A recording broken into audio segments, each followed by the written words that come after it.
रावण की मृत्यु के बाद पटरानी मंदोदरी ने क्यों किया देवर विभीषण के साथ शादी का फैसला। रावण की मृत्यु के बाद उसकी पटरानी रानी मंदोदरी सती होना चाहती थी, लेकिन श्री राम ने उसे ऐसा करने से रोक दिया। मंदोदरी बहुत धार्मिक थी और ज्योतिष की प्रकांड विद्वान भी।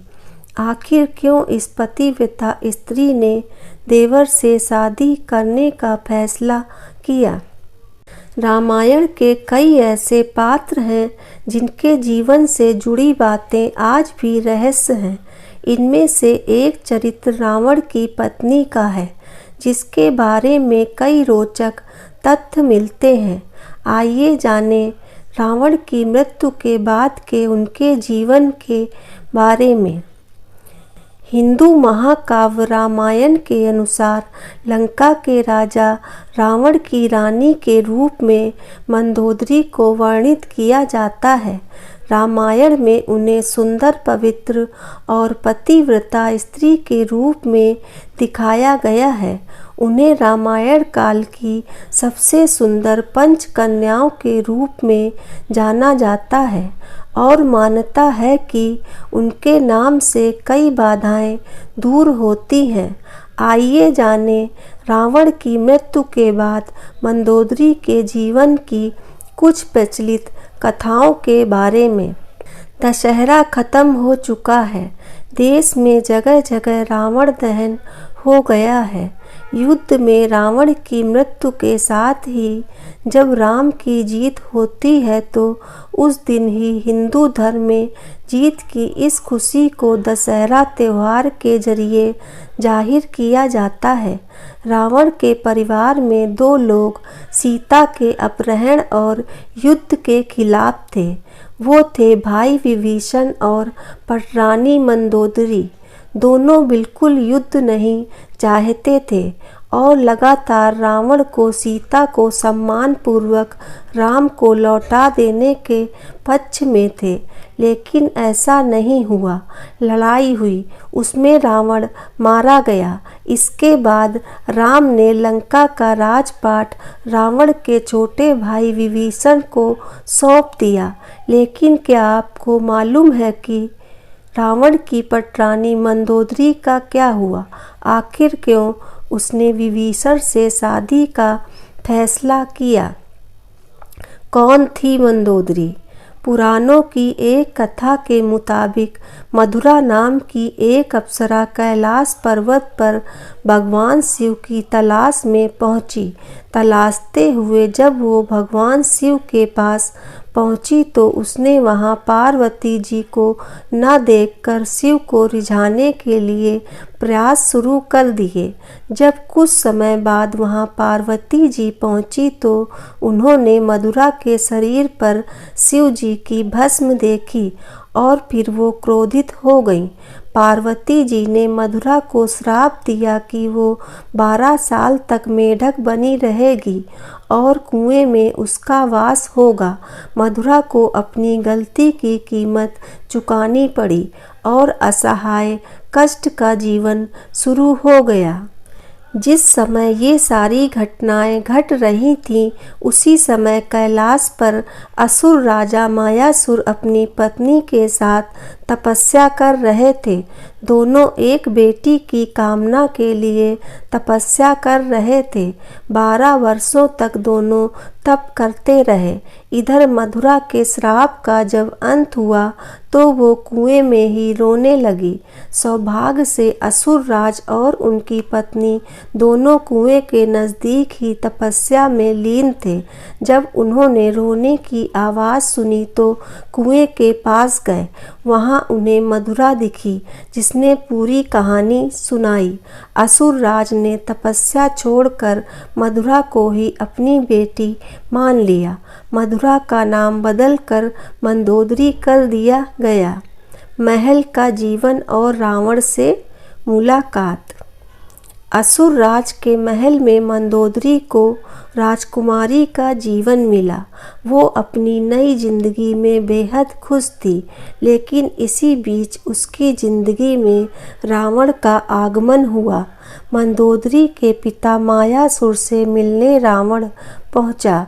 वहीं उसने मंदोदरी को देखा और मोहित हो गया। उसने मायासुर से मंदोदरी का हाथ मांगा। मायासुर ने ये प्रस्ताव ठुकरा दिया तो क्रोधित रावण मंदोदरी का अपहरण कर लाया। दोनों राज्यों में युद्ध की स्थिति बन गई, लेकिन मंदोदरी जानती थी कि रावण उसके पिता से ज़्यादा शक्तिशाली शासक है। इसलिए मंदोदरी ने रावण के साथ रहना स्वीकार किया। सीता अपहरण का विरोध। मंदोदरी का चरित्र रामायण में बेहद नैतिक दिखाया गया है। जब रावण ने सीता का अपहरण किया था, तब मंदोदरी ने इसका विरोध किया। मंदोदरी बार बार रावण को ये समझाने का प्रयास करती रही कि दूसरे की पत्नी का अपहरण अपराध है, लेकिन रावण नहीं माना। आखिरकार राम के साथ युद्ध में रावण की बुरी पराजय हुई। वह मारा गया और मंदोदरी विधवा हो गई। मंदोदरी के साथ भी रावण ने बलपूर्वक अपहरण करके विवाह किया था, लेकिन विवाह के बाद मंदोदरी सच्चे मन से उसके प्रति समर्पित हो गई। हालांकि उसने रावण को बार बार समझाने की कोशिश की कि सीता का अपहरण करके उसने बहुत गलत काम किया है, उसे इस भूल को सुधार लेना चाहिए। रावण की मौत के बाद भगवान राम ने मंदोदरी को विभीषण से शादी का प्रस्ताव दिया। उन्होंने समझाया कि विभीषण के साथ मंदोदरी की जिंदगी बेहतर रहेगी, लेकिन मंदोदरी ने इस प्रस्ताव को अस्वीकार कर दिया। कहा जाता है कि इसके बाद एक बार भगवान राम सीता और हनुमान जी के साथ मंदोदरी को समझाने गए। तब ज्योतिष की प्रकांड विद्वान मंदोदरी को महसूस हुआ कि धार्मिक और तात्विक तौर पर सही देवर विभीषण से विवाह करना गलत नहीं होगा। ये महसूस होने पर उसने इस प्रस्ताव को स्वीकार किया। विभीषण से उसकी शादी हुई। हालांकि रावण की मृत्यु के बाद मंदोदरी के बारे में वाल्मीकि की रामायण ज़्यादा कुछ नहीं कहती, लेकिन रामायण के दूसरे वर्जन में जरूर इस बारे में काफ़ी कुछ कहा गया है। विभीषण भी पहले शादी के लिए तैयार नहीं थे। रावण के मरने के बाद जब मंदोदरी विधवा हो जाती है, तब भगवान राम विभीषण को सलाह देते हैं कि उसे अपनी भाभी से विवाह कर लेना चाहिए। ये परंपरा उन दिनों मान्य थी, लेकिन विभीषण के पहले से कई रानियां थीं और वह इसके लिए तैयार नहीं थे। ये भी कहा जाता है कि अगर विभीषण ये शादी कर लेते तो उन्हें भाई की जगह लंका पर शासन का नैतिक अधिकार भी हासिल हो जाता। विवाह राजनीतिक और राजकाज से ज़्यादा जुड़ा था। हालांकि ये भी कहा जाता है कि ये विवाह शारीरिक तौर पर पति पत्नी के तौर पर एक दूसरे के साथ यौन संबंध बनाने की बजाय विशुद्ध राजकाज से जुड़ा था, क्योंकि मंदोदरी भी चाहती थी कि उसके पति के निधन के बाद लंका में स्थायित्व और समृद्धि बनी रहे। वह श्री राम से शत्रुता की बजाय मित्रता चाहती थी। रावण की मृत्यु के लिए उसने श्री राम को कभी जिम्मेदार नहीं ठहराया। एक वजह ये भी बताई जाती है कि रावण के निधन के बाद मंदोदरी भी उसकी चिता के साथ सती होने जा रही थी, लेकिन श्री राम ने उसे रोक लिया। इसके बाद मंदोदरी के पास देवर से विवाह करने के अलावा कोई विकल्प नहीं बचा था। रावण ने मंदोदरी को वचन दिया था कि हमेशा केवल मंदोदरी ही उसकी पत्नी और लंका की रानी होगी।